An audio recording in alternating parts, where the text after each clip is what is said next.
Netflix releasing never-before-seen video of Sean Diddy Combs filmed just days before his arrest on charges of sex trafficking and racketeering in 2024. The footage is part of a 4-part docuseries, Sean Combs: The Reckoning, premiering Tuesday. How did you get that footage of Diddy?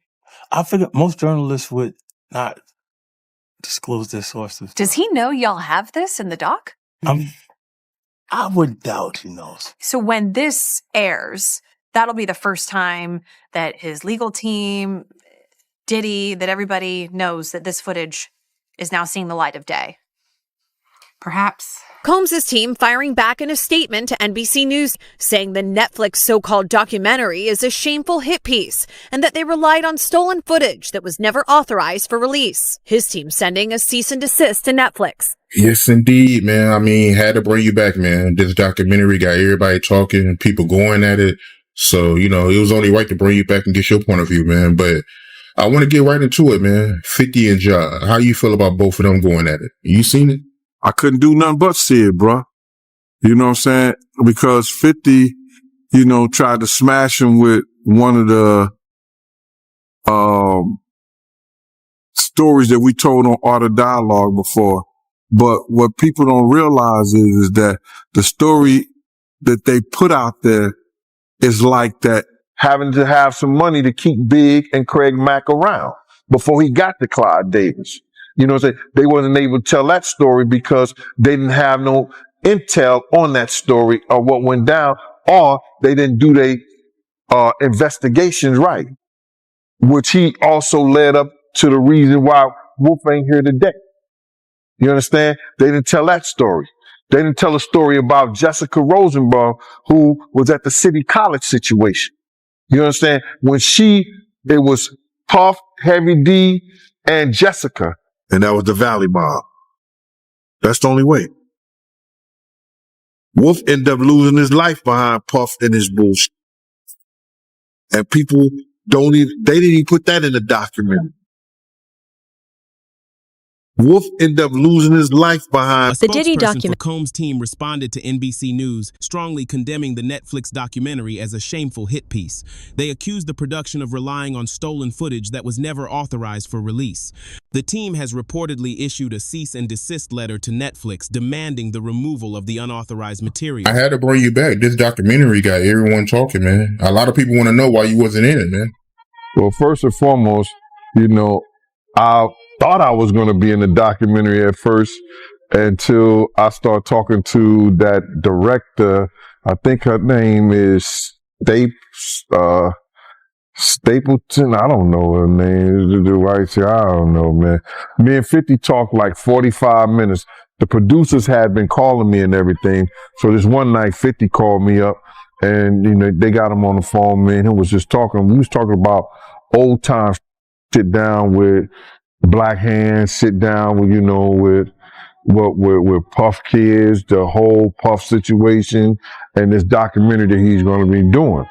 You know what I'm saying? So I told him that I was going to, have Kirk and Tim. Kirk will be the one who talk about the business part of it.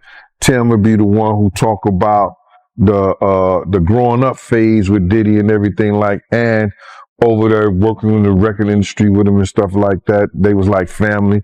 And I was going to talk about, the street stuff, what was going on with Bad Boy, with the security, with Wolf, with the City College, with, the time that I knew about when I was with him up until about early 2004 or something like that.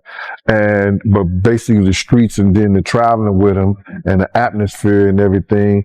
And then, go back into the Notorious Big stuff with the Tupac and the whole 9 yards, all the stuff that I knew, you know what I'm saying? So we was talking and he sounded like, yo, listen here. They gonna spare no expense with this whole documentary. So I said, all right, cool. So what I did was I spoke to Tim and I spoke to Kirk Burroughs. And I was like, yo, because I had Tim's number. Tim didn't know how to get in touch with Kirk. Kirk didn't know how to get in touch with Tim. But Kirk was trying to tell me, give him the number with the Tim. I said, nah, I ain't doing that. So I gave one of the producers the number in the whole 9 yards to get in touch with Tim because I want to see him get money because I know Tim got a hell of a story with Puff. So then I talked to Tim and I told him, yo, listen here, man, we should go in as a package deal. All three of us, we could tell a hell of a story about this whole documentary. You know what I'm saying? From front to start. Then whatever stuff that they get and everything like that. So let's go in there and ask them for 50 apiece. You know what I'm saying? So Tim was like, with it, yo, Gene, whatever, go ahead like that. Kirk was like, yeah, okay, cool, Gene. It was like a general census that we was gonna do this in a whole package deal. You know what I'm saying? And then I started speaking to the producers and everything like that because 50 had told me himself that they was going to spare no cost in doing this because he wanted to tell the story and he wanted to tell the story like it was supposed to be told and everything like that. I said, yeah, okay. So then the director, I got to get her name, man, because it don't even sound, I want to put her on blast because she was telling me, she was saying to me that what I was asking for was crazy and they wasn't spending money like that. I'm talking about you got footage, you got clothing, you got I was doing footage, I had pictures, all the stuff that I had, you could figure out a way to pay a brother and stuff like that. And then I was telling her about some prices that I've already received and I had the invoices to show it. And then she was calling me like I was lying. I'm like, yo, who do you think you talking to? You know what I'm saying? And she was talking about, there's no way nobody paid. Nobody what? I say, first of all you people come with these documentaries and stuff. The first thing you tell me, y'all tell these people out here that y'all don't pay and y'all pay. If you can make a picture, look like $10,000-$15,000, you know what I'm saying? You can sit here and tell me that you're going to pay me for my time sitting right down here with y'all. You understand? So then, one thing led to another. And I was like, all right, well, then, F you. I spoke to 50. And then she said 50. And this is exact words that came out her mouth. 50 does not determine what goes in and go out of this documentary. And he definitely don't pay. He determine what somebody get paid. It's not his documentary like that. I was like, oh, so if it's not his documentary and I spoke to him like that, I don't need to be doing nothing with you because I'm doing this on the strength of him. But you gonna pay me if I do it. So it went back and forth, you know what I'm saying, for a little bit, and then they had Kirk Burrows giving me calls and everything like that. What are you calling me for? The Netflix docuseries Sean Combs. The Reckoning executive, produced by 50 Cent, has ignited intense debate, sending ripples through the music industry and leaving powerful figures uneasy. But years before 50 Cent turned his lens on Sean Diddy Combs, one insider was already sounding the alarm. Gene Deal, Diddy's former bodyguard. Now, Deal is stepping forward with bombshell allegations that could reshape the narrative. He claims there's unseen footage material the public was never supposed to see that 50 Cent deliberately excluded from the final cut. This has sparked a burning question: why? Why was Gene Deal, a key voice in exposing Diddy's alleged dark side, completely absent from a documentary billed as an unflinching takedown? And what explosive details ended up on the cutting room floor, buried by those who didn't want them revealed? The discomfort intensifies here. When fans noticed Deal's glaring omission, many assumed he chose to stay out, perhaps unwilling to relive the past or get involved in the drama. But according to Deal, nothing could be further from the truth. But Gene Deal emphatically disputes that assumption. He says it couldn't be further from the truth. According to Deal, he was originally set to be a central part of the documentary. Behind the scenes, initial discussions were well underway. Phone calls were exchanged, contacts shared, and the project's vision was presented as bold, thorough, and unapologetic. Deal was not intended to appear alone. The plan reportedly involved multiple insiders, each bringing unique perspectives on the Bad Boy era, from the business business operations and Diddy's personal background to the raw realities of the streets. Together, these voices were meant to deliver a complete and undeniable portrait. Together, these diverse voices would have created a comprehensive portrait of the bad boy era, one so complete that it could neither be ignored, dismissed, nor downplayed. But then, everything changed. What began as a straightforward professional collaboration soon grew tense and uncomfortable. Gene Deal alleges that once discussions turned to money, creative control, and decision-making authority, inconsistencies emerged. Promises no longer aligned with reality, and the behind-the-scenes power dynamics were not what he had initially been told. According to Deal, the high-profile name attached to the project used to lend it credibility and weight did not actually possess the influence or authority that others assumed. That revelation marked the beginning of the end, as the entire collaboration began to fall apart.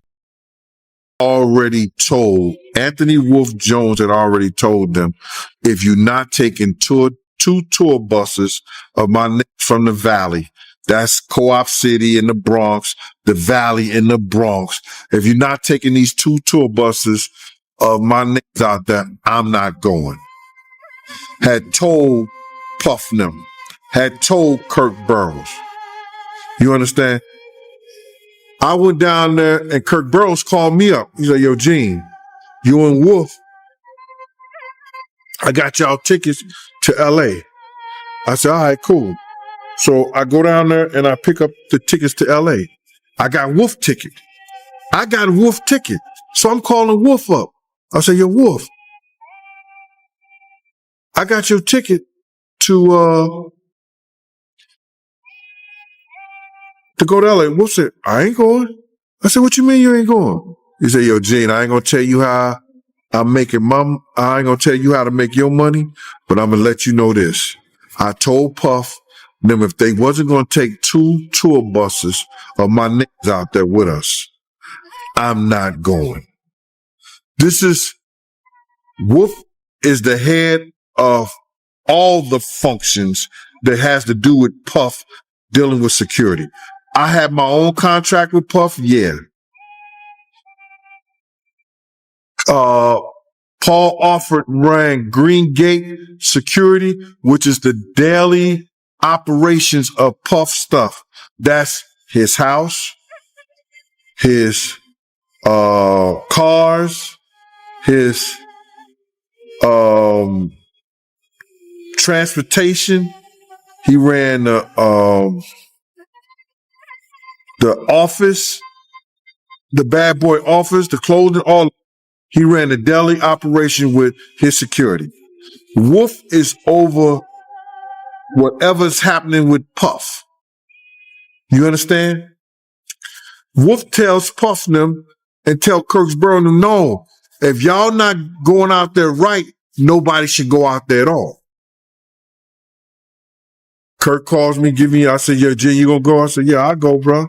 He said, Gene, I said, yo, dog, but we shouldn't be going out there. I tell Kirk the whole, yo, Gene, all y'all gonna be doing is going to the studio and y'all gonna go to Soul Train and go to the studio.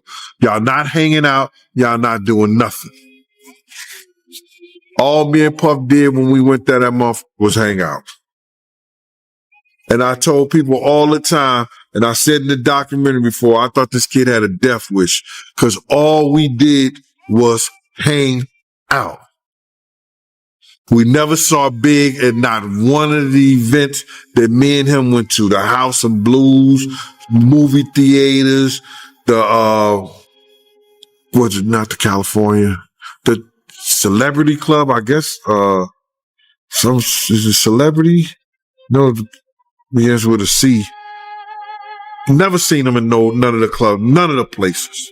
You understand? Big ain't coming to none of the places. The one time Big went out is when he got the one club that he went out to is and that's where he got. So Wolf did not and was not going anywhere that had to do with California. And it wasn't because of the Jake situation. It was that he wanted to be safe, and the only way he felt safe if he was going out there with the dudes from his clique. And that was the Valley Mob. That's the only way. Wolf ended up losing his life behind Puff and his bullshit. And people they didn't even put that in the documentary. Wolf ended up losing his life behind Puff and his and that with BMF. That's a big segment in my book that I wrote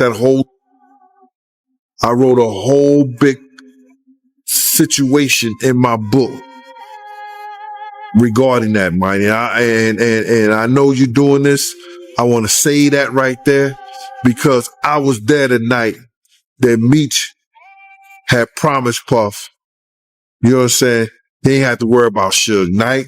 He ain't have to worry about nobody from this point on. And telling Puff some shit made him think that he could talk to Wolf any kind of way.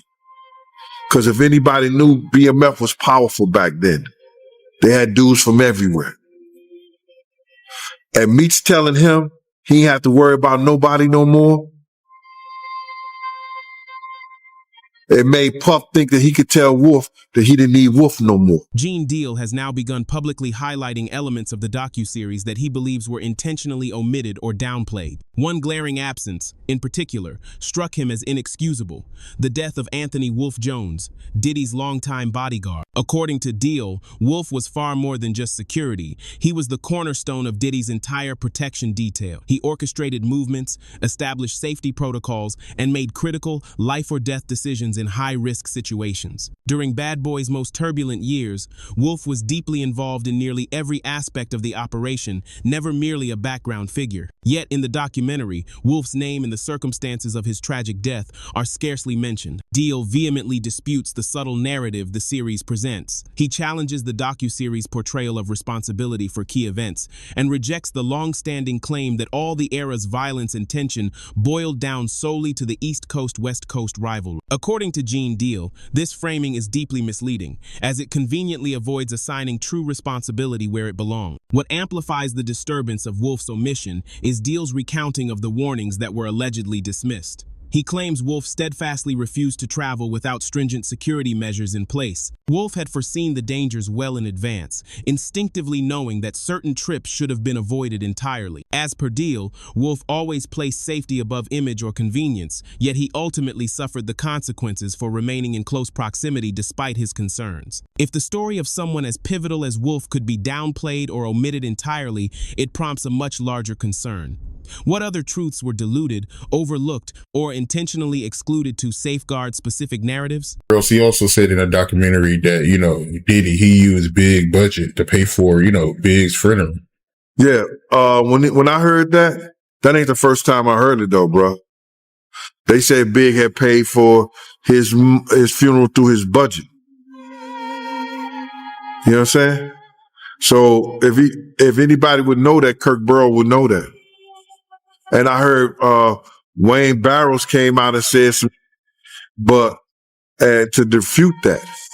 You know what I'm saying? But if Miss Wallace got a check and the check, if she got if they had Biggie's budget and that was taken out, money was taken out that budget for his funeral, he did use it. And if anybody knew that, Kirk Burrows would know that because he was handling the money and the operations at that time.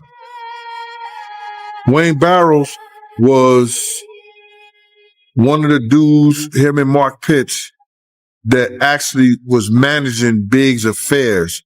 You understand? They was his manager. Big had told me that he was going to get rid of them because they didn't know what they was doing before he died. I had a conversation with Big. Big said, I'm getting rid of them because they the one effing me up because they the one that convinced him to sell his publishing and his marketing to Puff. They was Puff boys. I guess they met in school or whatever like that. But Big was going to get rid of them. But because he died and his mother didn't know the business, she kept him around for years. If you look at anything that happened with the Notorious Biggs and his camp, you see Wayne Barrows on there as executive producer, and he was just a manager of some of Big affairs. He was executive producers of damn near everything that went on that had to do with. If Miss Wallace was the executive producer, he was the executive producer too. Look at some of the things that was done. And now he's suing, trying to get money from Faith because of, he's saying that she has to pay the Wallace estate, and Miss Wallace is dead. Big is dead. If the estate is anything, it's CJ, Tatiana, and Faith. That's the estate. But he's saying it's some other kind of thing that he's suing them for. So Wayne Barrows is the dude that, call it any way you want to, that's been Sherwood Forest, and he got big them in Sherwood Forest. I'm gonna put it that way. He got his estate in Sherwood Forest. Crazy, man. But yeah, Kirk Burrows, he spoke a lot in his documentary, man. He was letting everything go. He also said that, he did take the Rolling Stone cover from Big after Big died. Bruh, you have to look at his sociopath, his narcissism, and see that it shows you he really didn't care about Big like he did.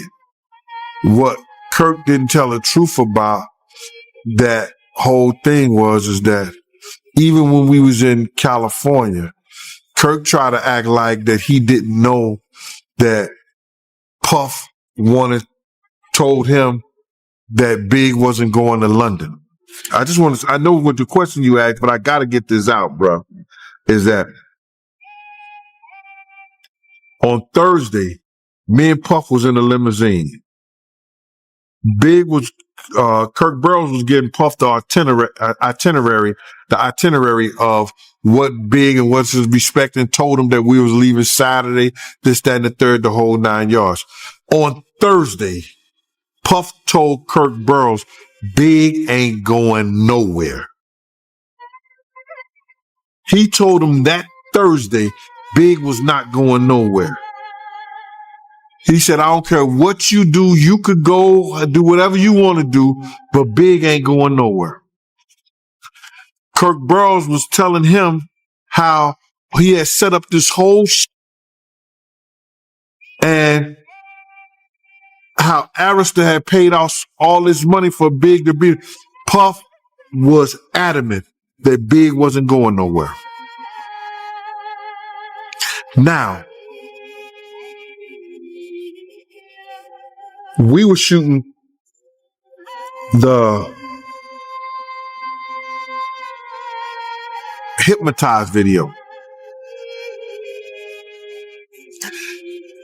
Me and Big was in the Winnebago, and Big was telling me his whole life story. What he wanted to do, his plans, all this. He even said, yo, Gene, I would take you with me, but you love that nigga too much. Nigga don't love nobody like that too much. What's up? He said, yo, what's up with the money? I said, nigga, you broke. You know what I'm saying? You owe Mike Gadget $30,000 for, I'm just going in on Big, and we just talking all kind of smoking new. With the release of accuses the docuseries of being riddled with misinformation, particularly targeting Kirk Burrows, former Bad Boy Records co-founder and president, for what he calls outright dishonesty throughout his interview. The series portrays Burrows as a credible, no-nonsense insider and straight shooter, but Deal insists key facts were either distorted or omitted entirely behind the scenes. In interviews, for example, with The Art of Dialogue, Deal has publicly called out Burrows' claims as lies, including on financial dealings and Biggie's publishing, arguing Burrows lacked the first-hand knowledge he pretended to have. One major red flag for Deal, Burrows' allegation that Diddy's team paid for the notorious B.I.G., Biggie's, lavish 1,997 funeral held March 18 inches Brooklyn with celebrities like Faith Evans and Mary J. Blige in attendance using funds from Biggie's own estate as a recoupable expense. Burrows claimed Diddy hyped it as the biggest funeral New York has ever seen for PR, but shifted the massive cost costs to the estate after realizing the price tag, all while deeply involved in Bad Boy's operations and finances at the time. Deal argues that if anyone knew the real money trail, it was Burroughs, yet the documentary failed to grill him rigorously on specifics or evidence like royalty statements. Biggie's estate manager, Wayne Barrow, has since refuted this vehemently, stating Diddy and Bad Boy covered all costs with no reimbursements charged, calling the claim disrespectful and inaccurate after personal reviews of records. Diddy's son King Combs echoed this on social media. Deal further raises suspicions about how certain individuals close to Biggie mysteriously secured long-term control and influence over his estate and legacy immediately after his death, questioning who truly benefited and why those power shifts weren't scrutinized in the series. Deal points out that Biggie had reportedly intended to sever ties with several of these key figures while he was still alive. Despite those alleged plans, significant business decisions concerning publishing rights, marketing control, and executive credits were pushed through after his death. According to Deal, these changes were not coincidental. They were deliberate maneuvers executed precisely when Biggie was no longer present to object or protect his own interests. Rather than scrutinizing these power shifts, the documentary largely glossed over them. For Deal, the core problem extends beyond what Kirk Burroughs said on camera. It's what the filmmakers failed to challenge or investigate. He contends that these omissions serve to shield certain relationships and reputations, keeping the complete truth deliberately obscured. If Deal's allegations hold weight, the docuseries didn't truly expose the story. Instead, it merely skimmed the surface of a much darker, far more troubling reality. 50 and Ja, how you feel about both of them going at it? You seen it? I couldn't do nothing but see it, bro. You know what I'm saying? Because 50, tried to smash him with one of the stories that we told on Art of Dialogue before. But what people don't realize is that the story that they put out there is like that there was no girls in the room. I told the story and I said that there was girls in the room. I just want to get that out there straight before I tell you how it all went about and what really happened. There was Sarah Chapman and her girlfriend. They flew with us from Atlanta. But let me just start the story like this. Check it out. Me and Puff went to this exotic bookstore, brother. You know what I'm saying? This is the first time I ever went to an exotic bookstore, with Puff. I didn't know he even did that, but we was in Atlanta. So when we went to the door, they gave him a brown paper bag. So I guess this is a place that he was used to and people knew him there. So when they gave him a brown paper bag, Puff was just going around the store, just picking items off the shelves and stuff like that, putting them in a brown paper bag. So then, I was behind him and, no Diddy, but I was about 3 feet behind him, you know what I'm saying? As he was putting stuff and putting it in his bag and stuff like that. So there's one particular place that he was put up there. He had to reach up kind of high and get it. So he just started pulling things out, and he was pulling a lot of them off there. So I was like so I looked up, and the thing said butt plugs. When he walking down the things of butt plugs, I said, "Hey, yo," just to mess with him. I said, "Hey, yo, what are you getting these for?" And he said, Can I do my shopping by myself?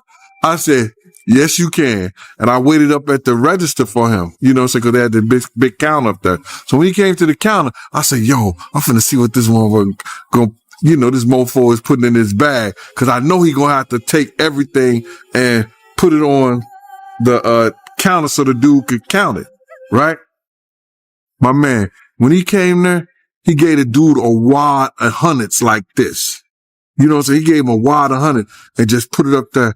The dude ain't even, you know what I'm saying? He ain't even want to know what was in the bag. I was like, yo, wow.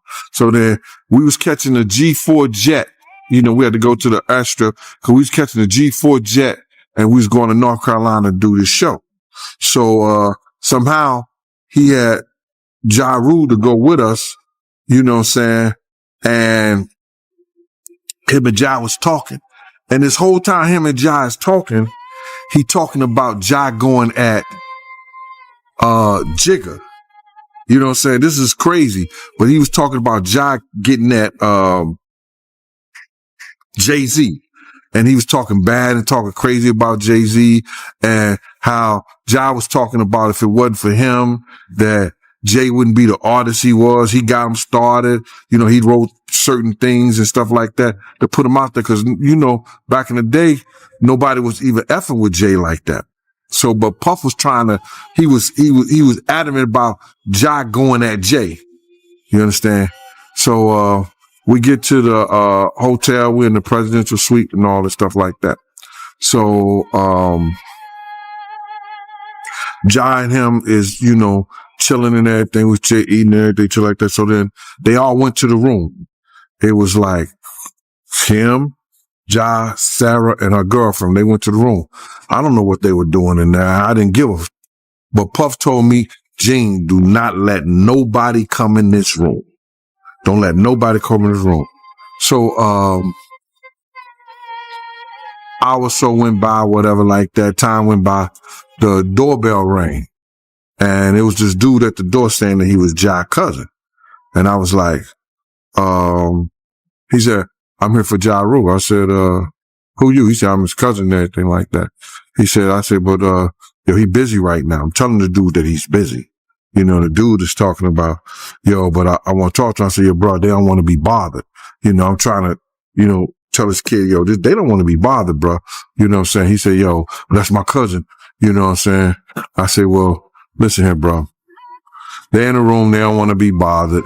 You know, you could see that there's only one room going back. What happened after The that? Reckoning, the explosive Netflix docuseries executive produced by 50 Cent, has plunged the hip-hop world back into turmoil. What started as a deep dive into Sean Diddy Combs' mounting controversies has rapidly escalated into a revival of long-standing feuds, with 50 Cent once again positioned at the epicenter of industry drama. While Jay-Z has maintained complete public silence on the matter, fans and observers speculate that the documentary's fallout is creating significant pressure on some of rap's most powerful figures, forcing open old wounds that many thought had healed. Almost immediately after the series dropped, online speculation exploded. Social media buzz centered on Jay-Z, Ja Rule, often stylized as Jewel in rumors, and their inner circles allegedly planning a coordinated response to 50 Cent's provocative move. The rumors gained serious traction when fans spotted Ja Rule interacting online with individuals tied to 50 Cent's past conflicts, interactions that many interpreted as subtle signals of alliance building. Whispers quickly spread that Roc Nation and Ja Rule were quietly mobilizing to push back against 50 for reigniting these tensions and using the Diddy expose to settle old scores. As the chatter intensifies, the hip-hop community watches closely.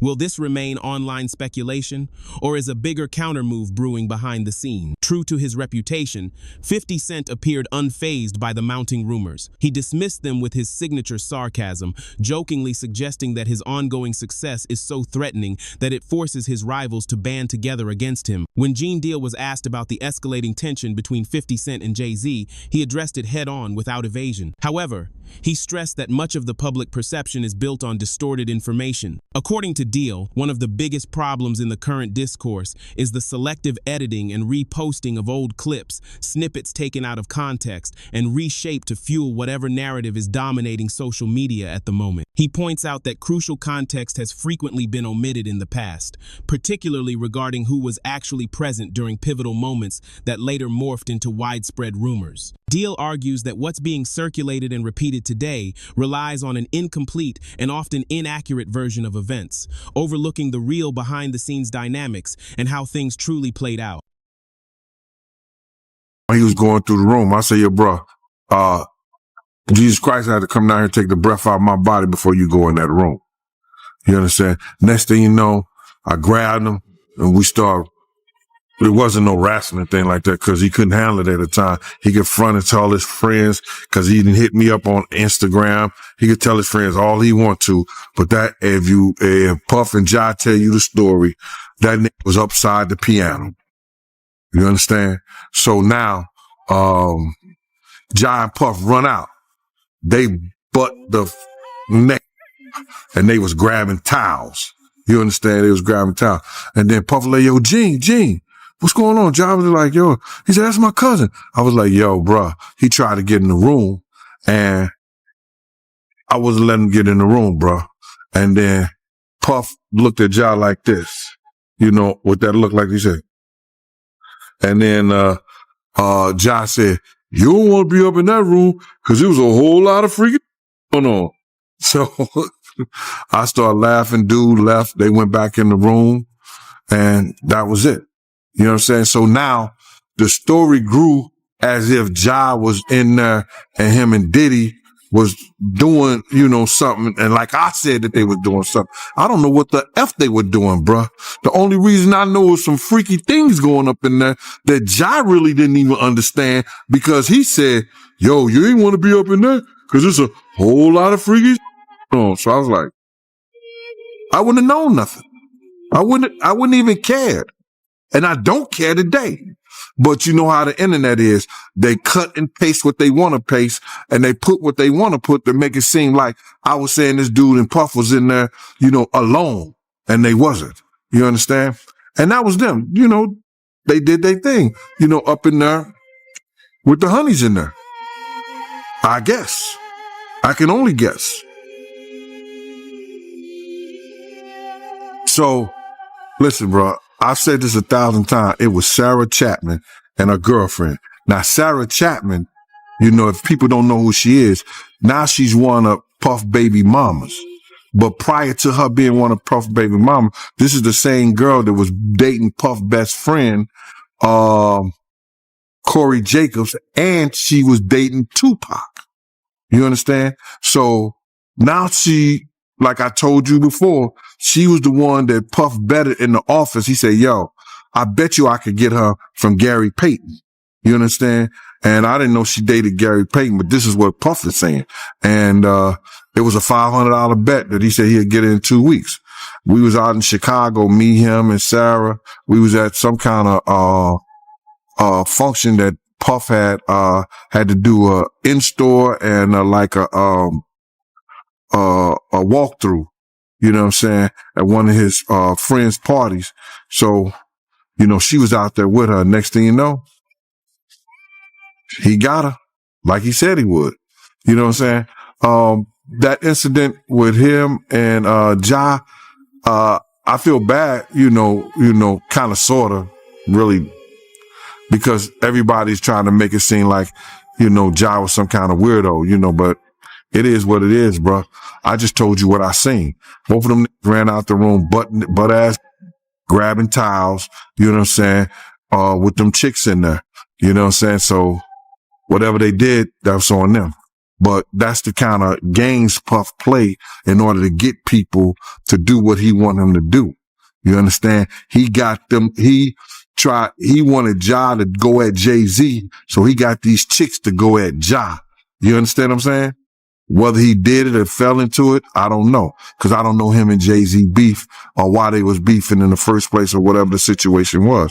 People who are close to either one of them may know more than I do on that. But I knew Puff was working to get Ja to go at What Jay. unfolded after that infamous knock on the door is where the incident truly spirals into legend. Gene Deal describes the confrontation as short but charged with intensity, and what he witnessed, he says, is something most outsiders would struggle to believe. From Deal's viewpoint, it wasn't mere chaos or clashing egos. It was about enforcing strict boundaries. Boundaries he believes Ja Rule blatantly disregarded. Yet Deal goes further, suggesting the moment wasn't random street drama.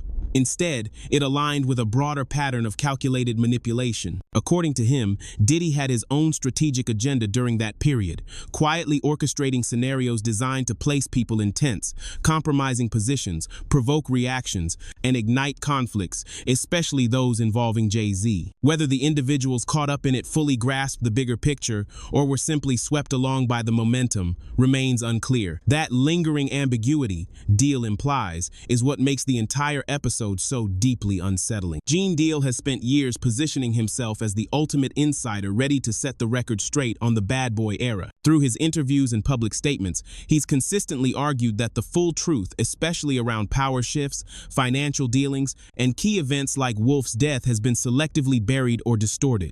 Is he finally delivering the unfiltered reality that the Netflix docuseries Sean Combs, The Reckoning, only hinted at? Quite possibly. Deal's detailed accounts challenge convenient narratives and highlight omissions that protect powerful figures, suggesting the documentary, despite its boldness, still pulled certain punches. Yet, as with any decades-old hip-hop saga involving loyalty, money, ego, and tragedy, there are always more layers. Deal's version carries weight because of his proximity to the events, but it's still one man's perspective in a story filled with conflicting testimonies, legal battles, and long-held grudges. Some details may forever remain contested or hidden. What do you think? Is Gene Deal the voice that's finally cutting through the noise and setting the record straight, or are there still deeper truths, buried motives, and unseen footage that even he hasn't revealed? Drop your thoughts below.